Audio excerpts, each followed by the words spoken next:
Hello, hello, and welcome Hello. back to Access Co-Leaders.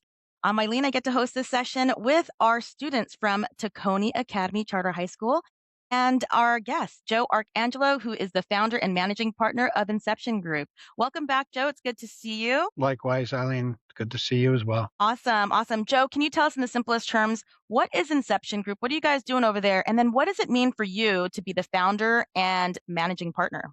Inception is an outsourcing company that works with pharmaceutical biotech companies to help develop treatments for people. It's called clinical research. So all medicines that are prescribed to you have to go through human testing before they're approved by the FDA. And we work in that spot in an outsourcing capacity. Excellent. What does it mean for me to be other than gray hair? We built the company with a premise that we wanted to create efficiencies that allowed us to gather the information we needed effectively so that these treatments can be get into the patients quicker and faster than traditional methodology. And that's what we've accomplished so far. Well, thank you for what you're doing. Joe, can you tell us where did you grow up and where are you currently based? I grew up in Northeast Philadelphia in a section called Mayfair. So, I grew up destined to be probably not what I am, but my life brought me here. Our offices are in a town called Audubon, Pennsylvania, which is around King of Prussia Mall. And we've been in business for 14 years, so we've been here for a while. Excellent. All right. So I'm going to bring you back a little bit.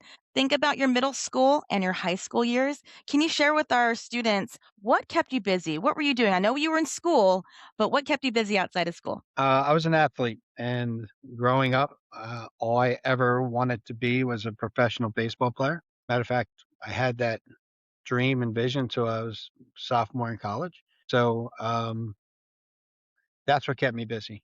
In addition to, I was a pretty good student, and I was uh, active in a lot of the activities of school and that kind of stuff. So, and I Okay. So worked. you're In our day, kids, we had to work for a living. You know what I mean? You got to make your own money. Go ahead. making your own money. So you're in school, you're playing sports, you're working part time. Tell us a little bit about being on, playing baseball. Were you the captain? What position did you play? And if any of those disciplines or values that you picked up playing those playing baseball, if you apply any of that to your work nowadays as a founder and managing partner with Inception Group. A lot.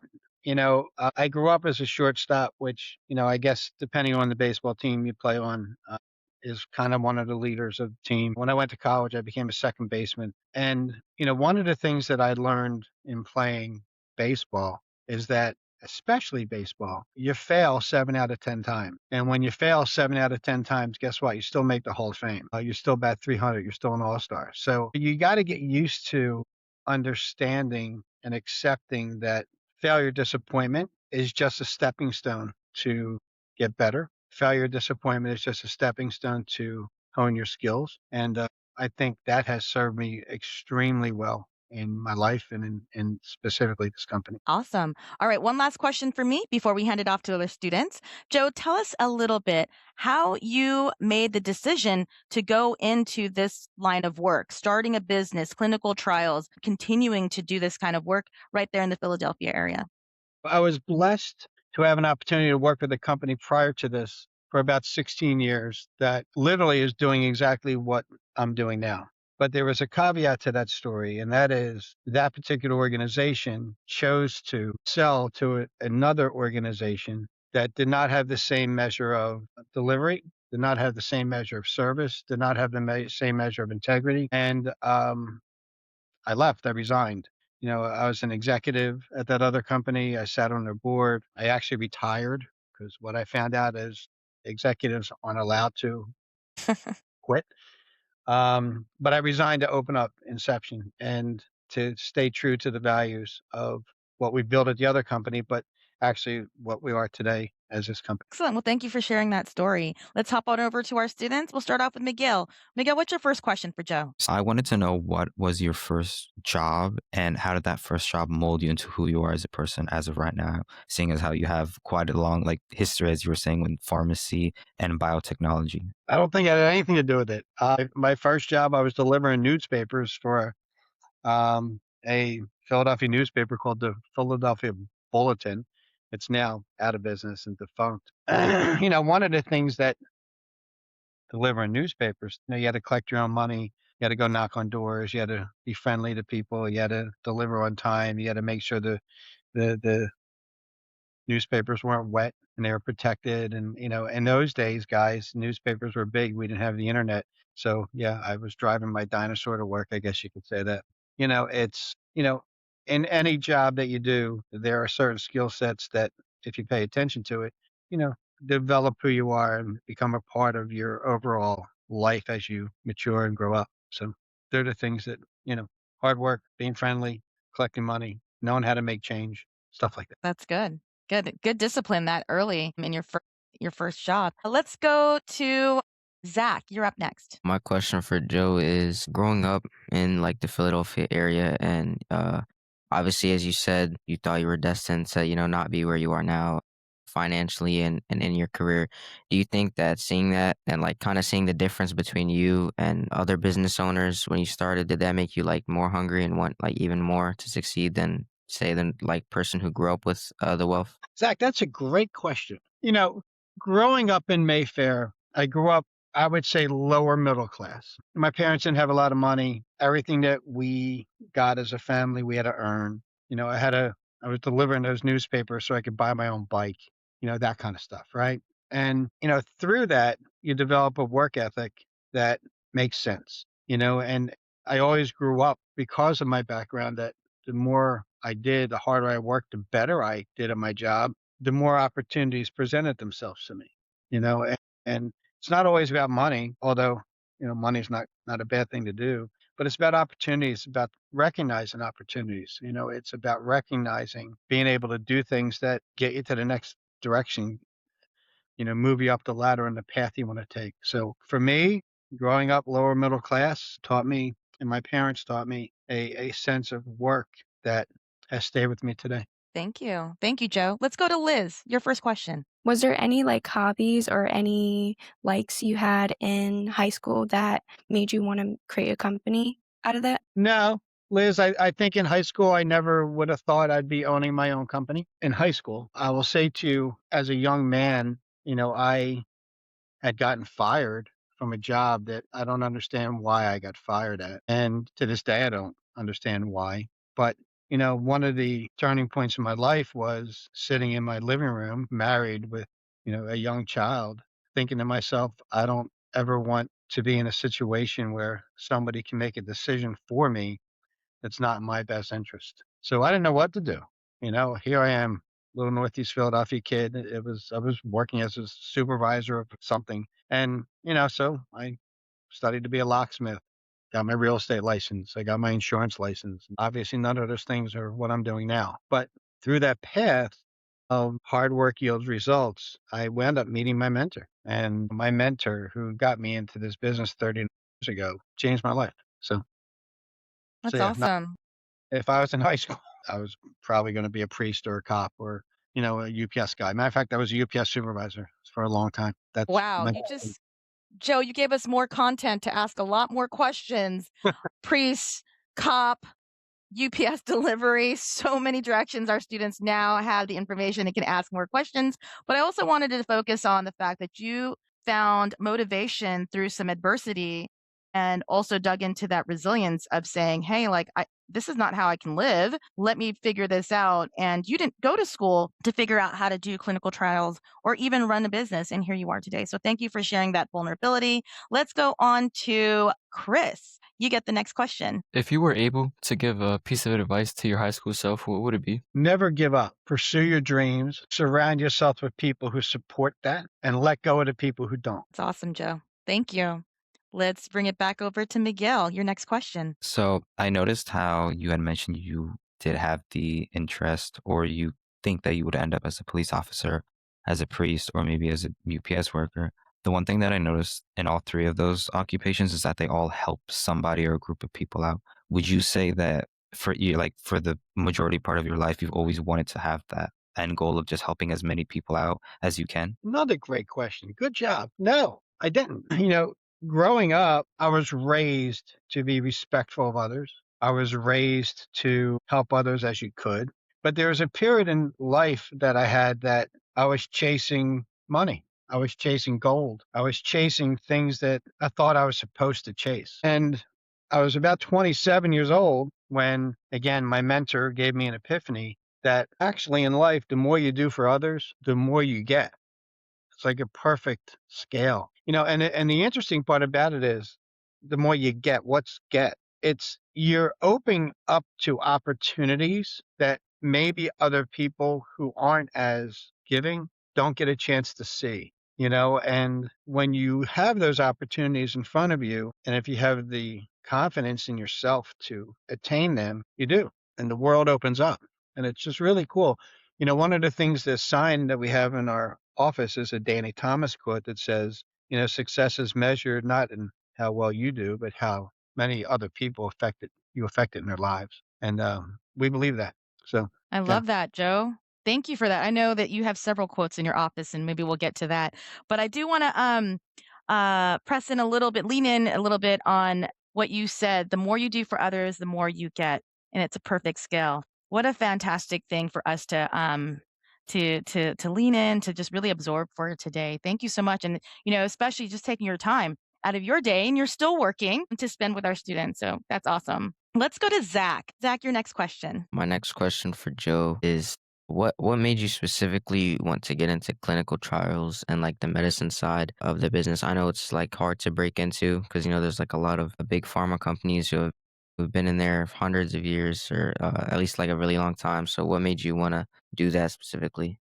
Luck, my mentor saw me that we were in what's called an incubator. And an incubator is a shared office space from several different companies. Sometimes they have incubators for scientists as well. And at the time, I was selling real estate, and he and I became friends going up and down the elevator, being nice to each other. And he asked me to be a recruiter, a headhunter. And I didn't know what that was. And I thought he wanted me to recruit for the army or the military. And I'm like, absolutely not.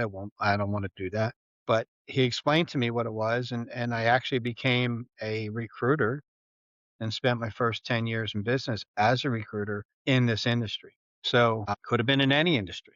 But what happened was I got into this one for whatever reason and learned it very well and paid attention, was a continual student, succeeded, and then parlayed that experience into building an outsourcing company. And, the first one we did was I was the third employee of my former company that I shared with you. I spent 16 years with. And being a third employee of a company gives you amazing opportunities and blessings to learn how to build a business. And then here I am, 14 years later, building my own. So, yeah, it was luck, but, I'm going to smile when I say that. I truly believe that luck is a matter of design. It doesn't just happen to you, you create it. So why did my mentor look for me? Because I was hungry, I was organized, I was hardworking, I showed up every day, I was personable, I was outgoing, I had qualities that he perceived would do well in his company and the world's perfect accounting system. Right? World perfect accounting system. That is amazing. I love, just as you began to answer that, the happenstance, right? Just being available, and your mentor, which I wanted to kind of, you know, pause here and talk a little bit about how you found that mentor. And you said that you guys you were just being nice. You're just having small talk and having conversations in an elevator, but that person, your mentor, noticed the value that you brought to a whole different company, and then gave you that opportunity. So I want our students to definitely hear, Joe did not study to do clinical trials and all of this. Like, you've heard all the different things he's tried, but there was an opportunity, a door was open, and he went running right through it. But not only just the luck of that, of the grit, right? And the perseverance, and still having the skills that are applicable in different industries. So Joe, thank you for highlighting that. Let's go Yeah, back and to Liz. Eileen, before Okay, you go go to ahead. another question, and kind of summarizing some of these things, a lot of that had to do with where I grew up and how I was raised. A lot of it had to do with baseball and being okay to fail. A lot of it had to do with an understanding that, I was taught, the American dream, you can be whatever you want to be. Well, I believe that. And look at me, lower class Northeast Philadelphia punk owns a company. How cool is that, right? You went from punk to being nice and getting Well, recruited I don't right there know. in the Maybe I'm elevator. still a punk. Maybe still a punk, but at least I love what I do. You are no punk in my books. You said yes to spending time with our students, and that we appreciate that. All right, Liz, we're coming to you. Your next question. You talk a lot about your mentor and how he's had a great impact on you. And I was just wondering what you would say or what you could say to kids who don't have someone to look up to, someone who don't have a mentor or someone to guide them. What advice can you give them? Well, I'm going to sound like an old person now, Liz, and I'm going to say to you, the world is available to you much more so than ever was to us through the internet, through the information that you can identify. If you don't have a mentor, there are several in the world that you can choose from. Martin Luther King, Nelson Mandela, Mother Teresa, anyone else you can think of. And you can go study them, you can go listen to them, you can go read them, you can go pay attention to them, you can emulate them. And I will say to you, if you make that decision to do that today, you'll find a mentor. The world has a way of giving you the direction that you need to help you get through what you need to get through. And, you are privileged, guys, today. And again, I'm old, so sorry for saying this, but you really are. The information at your fingertips is just amazing. So I grew up reading books at the library about baseball players and what made them great, what they did, and how they can be awesome. And I emulated that because that's what I wanted to be. And then when I got into business, I read books on business, and read books on, who was going to teach me how to be good at what I was doing. And then I was lost. I didn't know what I was going to do. I was a locksmith, a realtor, and an insurance guy, and I hated it all. And then, lo and behold, my mentor shows up in the most innocuous spot it could be. But you know why? I prepared myself to accept that.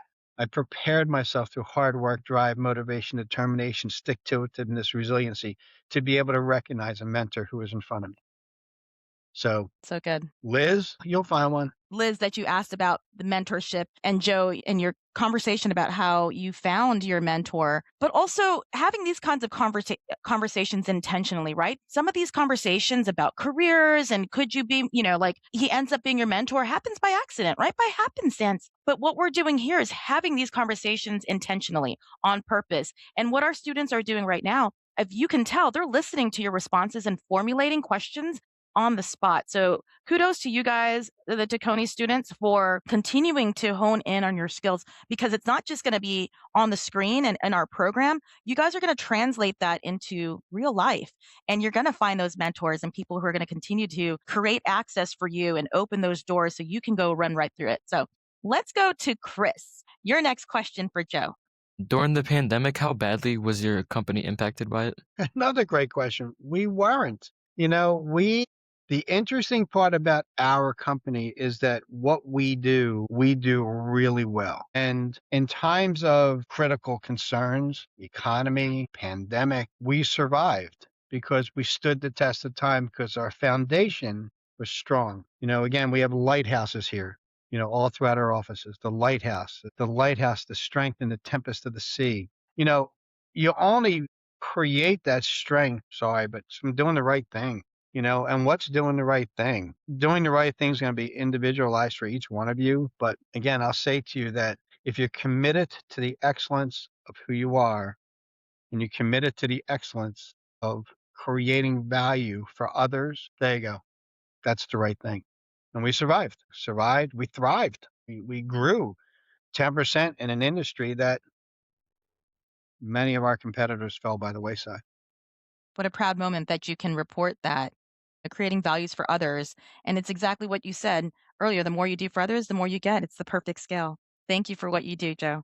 Miguel, we're moving back to you. This is where we're going to flip the script. And it's a fun pivot here because Miguel is actually into or interested in biomedical engineering. And I feel like, Joe, in your industry, you may know people, may have a little bit of information about that. So, Miguel, why don't you share with Joe a little bit about how you found that interest? Are you still interested in biomedical engineering? And what your plans are? This is your senior year. You've been with us for several years. I've got to watch you grow and become even more confident in your interests and expressing that. So share with Joe a little bit more about yourself. Yeah, so I definitely am still interested in biomedical engineering. I kind of eased into it and found my passion for it. Well, it was originally I wanted to go into computer science, but I found out that programming is really hard and it just wasn't for me. So then I thought of engineering, but I realized that engineering is very vague and I needed a obviously specific study within engineering. And I also had an interest in something medical, but I also something wanted a bit more like biological. So I was just doing some digging around uh, in the universities in the Philadelphia area, and a lot of them came up with the major biomedical engineering, and that was literally like the perfect thing for me. Biomedical engineering had kind of like checked off all of the for me. So yeah, I think as of right now, I still have my options open for like the universities I want to go to. I have Drexel, Widener, Moravian University in Bethlehem. So that's kind of where I'm at right now, just choosing and making my decision on where would be the best place for me. Exciting I need times. to address that, Miguel. I'm smiling. Engineering is easier than programming? Really? Really? Like, isn't it interesting that as an individual, you think of it that way? And I'll say to you, me, I'm a liberal arts major. I majored in psychology. I had one engineering course and couldn't wait to get out of it. So I'm so respectful of you. Like, oh my God, I'm in awe. And the fact that you think it's easier than computer programming, I'll say to you, that's even better because that'll help drive you. Yeah, if you're focused on doing that and you're committed to doing that, and there's an effort to succeed at that. So get ready. Get ready to make the effort and just do it. Have fun. Have fun working hard. Good luck. Miguel, do you have any other specific questions for Joe in this industry? Yeah, I one question I think that has been on my mind is how would like what is the best way to, network with people in the biotech and biomedical area, especially in the northeast region of the country? In today's day and age, you need to get on LinkedIn and you need to put your background and what your wishes and dreams are on LinkedIn. If you don't know what LinkedIn is, just ask me and I can send you a link to get on LinkedIn. It's free. Secondarily, there are companies, Pfizer in Collegeville. I'm trying to think of others around here that always are hiring biomedical engineers. Those companies you can research, or I can probably give you a handful of them that do that. And then what I would do is start linking in with anybody who has biomedical engineering in their LinkedIn title. And link in and shoot them an email saying, hey, I'm a student interested in this. Anything you can do to help me or direct me would be greatly appreciative. And probably about 10% of those people will pick up the phone or respond back to you and say, I would love to do that. And by the time you graduate, you'll be well known, you'll be well respected, you'll have a network of people. And that would be my recommendation. That's incredible, Joe. Those next steps are so practical, they're so attainable and realistic, right? Just our students know about LinkedIn. That's how they do all their research on our fantastic guests. But creating their own profiles and then continuing to start growing that network, right? So Miguel, if you're not already on LinkedIn, when you do get on LinkedIn, one of your first connections should be Joe Arcangelo, right? That's awesome.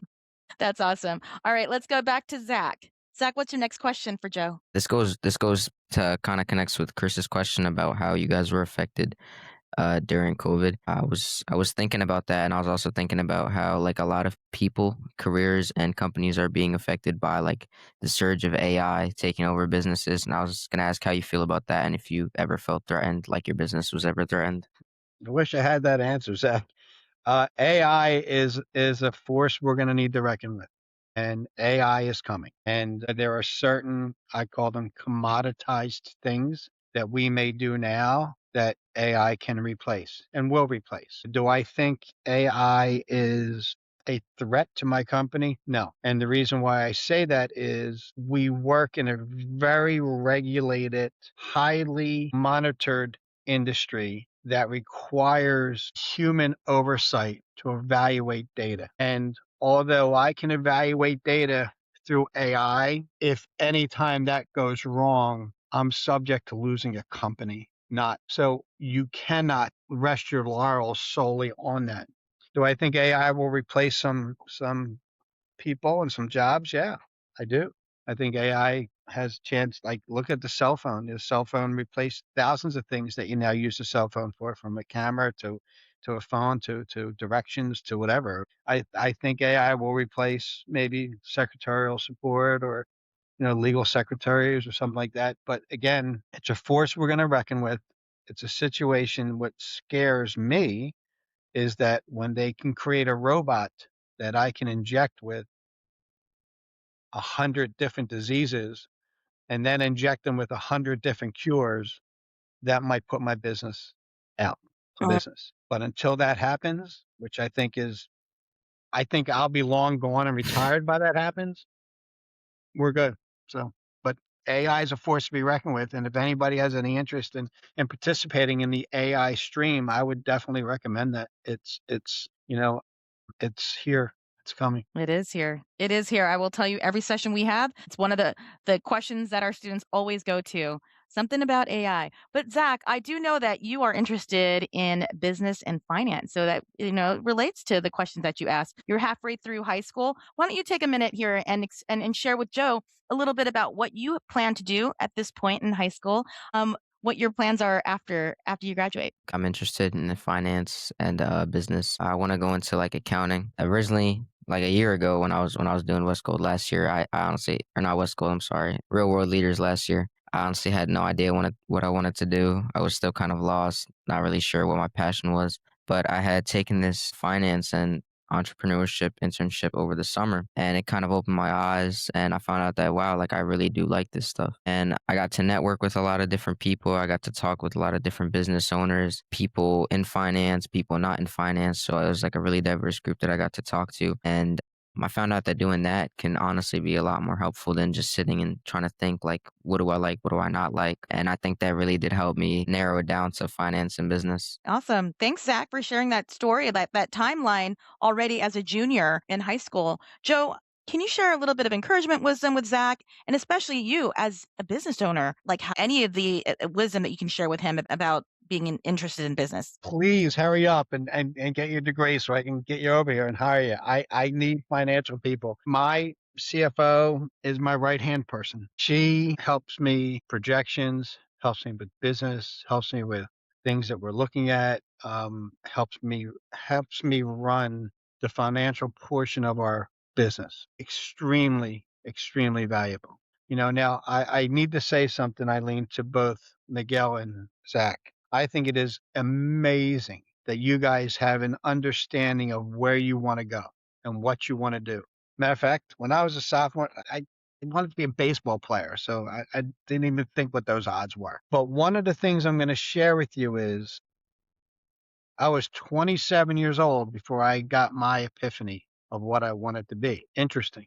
I studied psychology because I wanted to be a psychologist. Well, that changed. So be resilient, be smart. Don't pigeonhole yourself into particular areas because there may be other areas that you'll uncover that may be equally exciting to you. My respect to both of you that as young children, young kids, or high schoolers, you know what you want to do.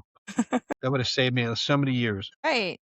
What a commercial for Access Co-Leaders. Like, hey, we're having these intentional conversations about what you could be interested in and what is actually out there. Somebody like Zach, who's interested in business and finance, could potentially, you just offered him an opportunity in clinical trials, but he could also work in all kinds of other industries that require somebody who has an interest in finance. So Absolutely. thank you for that. Thank you for that. Liz, we're coming to you. Liz, I know you're a little bit more on the creative side. Yeah, I am very creative. I like to hands-on things, take charge and kind of like be a leader. But as a career-wise, I've been looking into to be a police officer, to be a detective, or in business. I've been looking at jobs such as managing and human resources. Originally, I was leaning towards being a detective. As a female in a male dominating field, it might be a little harder. So I have to broaden out my options. And I looked into business and Liz, hold on. What did you want? What were you saying you wanted to be? I didn't hear you. detective. Okay. And And that's what you're referring to, that you want to broaden out your experience because you're a female in a male dominated world? yes, Heck with male dominated worlds. What do you care about that? I will say to you, we my business is 74% women. 74% of the people who I work with are women. These are highly educated, highly expert human beings that no, don't let it get in your way, Liz. No, not today. You can be whatever the heck you want to be. Just do whatever you do it greatly. Give it everything. I don't care if you're selling pretzels on a goddamn corner. Be the best pretzel seller on the corner you can be. Because what happens is when you do that, you develop intrinsic skills that are valuable to other people. And when you develop valuable intrinsic skills to other people, people notice and they take you under their wing and they'll take you through a process regardless of how hard it is. So I wish you well. Matter of fact, if you don't become a female detective, I'm going to be mad at you. Like I'm now mad at you already. Don't let those things limit you. There's no limits on earth, nothing. And surround yourself with people who will support that for you if that's what you want to be. Again, things may change in life. And as you go through life, who knows? Who knows what happens? But I hope I never see you as a detective, but I hope I see you as a detective, if that makes sense. That's amazing. So, for our listeners who cannot see us on screen, there is not a face here that doesn't have a huge, giant smile. And if we were not connected to our headsets, we would all be standing and cheering on for Liz. So, Joe, I think you got us all pumped up. Liz, how does that make you feel that you've got somebody who's cheering you on? It feels great, someone backing me up on my dreams. It feels really nice, and I thank you. Find other people. Find other people who will back you up on your dreams. Surround yourself with those people. If you need me, give them my number. Eileen, call me. I'll yell at you when you're feeling sad about, oh, I can't make it. Yes, you can. Don't give me any woe is me stuff. Just go for it. Go for it and go. Do it. Wish you the best. Yeah. Hope you make Well, it. we heard it. You heard it right here on Access Co-Leaders, where we elevate students. If you have a hard day, you will have the contact for Joe Arcangelo. So that's amazing. Amazing. All right, let's go to Chris. Speaking of pumping up, Chris, for whatever reason, I still have this note that you are a weightlifter and you like to hang out with your friends. I know we know more than that about you in your junior year. Why don't you share a little bit with Joe what your plans are after you graduate or what you're interested in?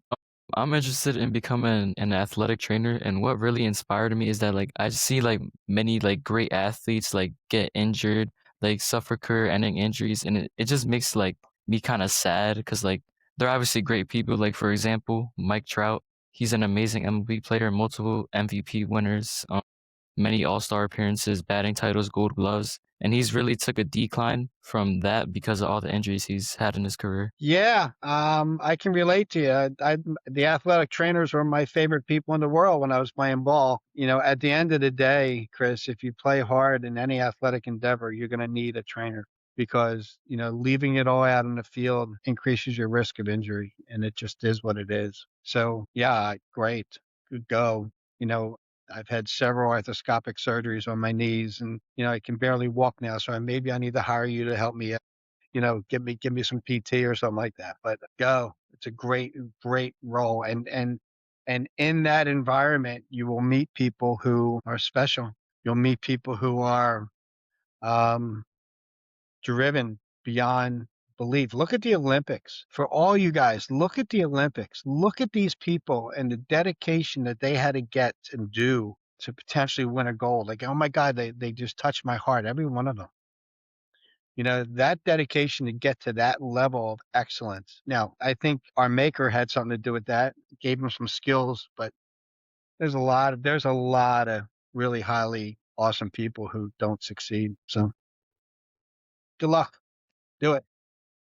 That's so good, Joe. You know what I hear in Chris? That he has a passion for the sports and seeing where he can best fit in.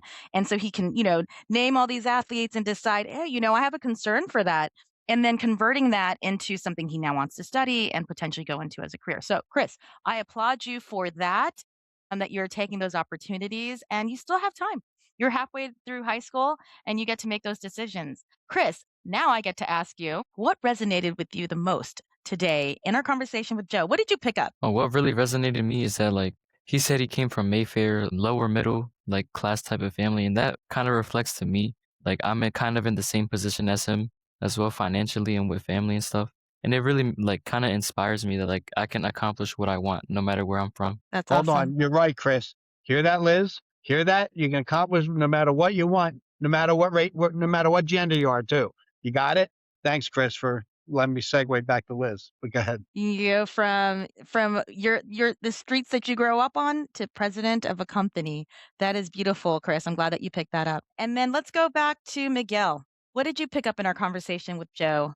To piggyback off of what Chris said, there is definitely a lot of relatability. To me, I also like felt a sense of like old world blues, like how the world used to be, things people would go out and play sports, not trying to say kids don't anymore, but I feel like that's kind of something we've lost. But it also goes to show how like, no matter what time period you were born in, you can still have that success in the present day as well as in the future. A biotech company is something that not only I'm interested in because of what I want to be in my major, but also because I know it's going to be something that's going to be stable for the next couple of years. I'm hoping for more than a couple of Yeah. years, but yes, Miguel, it sounds like when you're done with school, you may be able to, knock on Joe's door if he's not yet retired. So, all right, that's awesome, Miguel. Let's go back to Zach.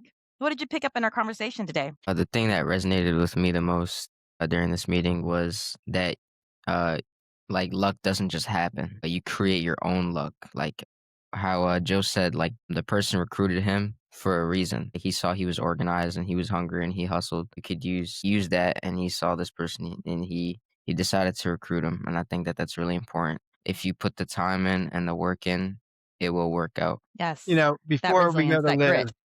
Zach, I have a quote for you that, again, has followed me around all my life. Success is just a matter of luck. You ask any failure, and that's what they'll say. So remember that. Success is what you put into it. It has nothing to do with luck. Nothing. It has everything to do with you put into it. But those who fail and those who don't want to put the time in will say you're lucky. So guess what? Go be lucky. Go be Go be lucky. lucky. Go be Liz, lucky. Liz, my female ceiling Liz. I can't wait to hear this. Go, Eileen, ask her your question. Liz, it's got to be good. No pressure. What did you pick up from our conversation from your cheerleader, Joe, today? That I got someone in my corner, and I'm very grateful for the support and that little push I needed to like continue following my dream, because I could have went somewhere else completely. And I thank you for that. That's all. Liz, you will be subject to many more people who will question your drive and quest to be what you want to be. Get rid of them. Don't listen to them. I have this saying, and I'm going to put my hand up. They're like a bug. There's a mosquito. Get off me. Because if you truly, truly, truly want to be what you want to be, guess what? Go for it. Just go for it. And don't listen to all the noise. Because most of the noise will say, oh, you can't do that. There's no women in detective.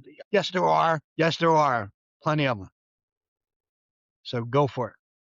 So I'm sorry, but you've touched my heartstring because growing up in lower middle class, I wasn't supposed to be what I am. And I was surrounded by people saying, you're crazy. What are you doing?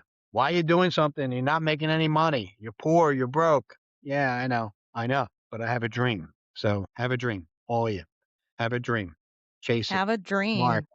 That's amazing. We don't do this every session, but we are coming to Mr. Jed Smith. Giant smile. He knows I'm coming for him. What did you pick up from this conversation with Joe? Joe, I got to say, I was so inspired by how supportive you were of the students, how encouraging you are, telling them to follow their dreams and telling them not to let people discourage them from going after what they're interested in, what they're passionate about. And I found it very insightful when you talked to them about the fact that the person who ended up being your mentor, who steered you in the direction of the company that you founded and the the career that you laid out for yourself, was someone who was an incidental, noticer of you doing something, of you doing your job. And, it kind of gives some insight into doing whatever it is you're doing with a sense of purpose and with a commitment to it, because you never know who's looking and you never know what kind of opportunities might present themselves to you. And not being afraid to engage in conversation and to be a people person and to show your best effort, no matter how small or trivial the task might be. And to take the time to make connections with people, because the connections we make tend to solidify and become bigger. That's right. That's right, Jed. And as an instructor, somebody in education right now with the high school students, what does it mean for you to have somebody like Joe, to have a program like Access Co that brings in somebody from the outside to just speak into your students? What does that mean for you? I think it's huge because it gives them the opportunity to see someone who did not start out on the path that they had planned, but ended up doing something huge and ended up, finding their way to success. And given that Joe talked about all the different courses he took and the different trainings he went through and what his original dream was versus where he ended up, the path that we end up on is not necessarily the one we start out on, but it's how we assess where we are. We decide if the direction we're heading is the way we want to go, and we kind of evaluate, pivot, and redirect if we need to. And that ability to find what works and to find the best option for us or the opportunity for us. Eileen, I have a individual who works for me who is my senior director of business development. She's on my executive team here. 16 years ago, I met her for the first time on Christmas Eve shopping at Bed Bath & Beyond for my wife. She was in college, but on that day where everybody was miserable, she was a ray of sunshine. She helped me. She helped me put together this really cool gift for my wife. She said, "Oh, can I shrink wrap that for you?" She was just special. And throughout the day, I was surrounded by miserable, rotten, no good people on Christmas Eve, not being her. As a college student, I said to her, maybe creepily, but I said to her, "I'm going to hire you someday." She looked at me like I had 5 heads. But I gave her my business card. I had my VP at the time, who was a female, talk to her at that time. And guess what? She became my intern for 2 years in college. And she's been with me for the past 14 years, going from a recruiter to a senior recruiter to a manager to a director to now she heads up my entire business development community. Amazing. 16 years ago, she was special, and I noticed. Interesting, Joe, right? you are special. You are special. I was just telling Mr. Smith, you are a man of your word. Every single one of these students had a job offer from you. So we'll stay in touch. Joe, I know that is the culture that you have been building with Inception Group, and we are so grateful that you would spend that time and this conversation with us today. What is the website for Inception Group? Inception Group. It's INSEPTION group.com. In September is when we started. So Inception. That is amazing. All right. Well, thank you so much, Joe. Thank you for spending your time with us. Tacony Academy Charter High School, including Liz, Miguel, Chris, and Zach, and of course, Mr. Smith. Thank you guys for spending our conversation this afternoon with Access Co Leaders. We'll see you next time.